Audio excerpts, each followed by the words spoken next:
Hello YouTube, this is John. In this video I'm going to quickly show you how to enable the Wi-Fi adapter on your Lenovo IdeaPad or Lenovo ThinkPad.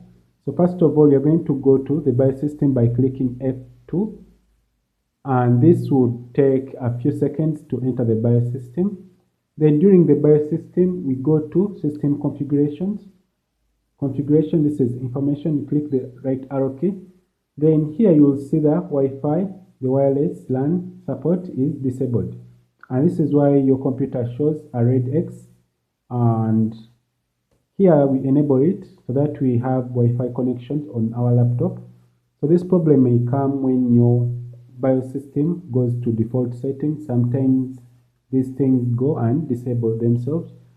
So what you're going to do, you have to go and save changes. You can either go and hit exit saving and saving changes, but in my case I'm going to click on F10 save changes, and then the computer will boot, and this solves our issue of how to enable Wi-Fi adapter to resolve that red X on your laptop. Thanks for watching. Have a nice time. Goodbye.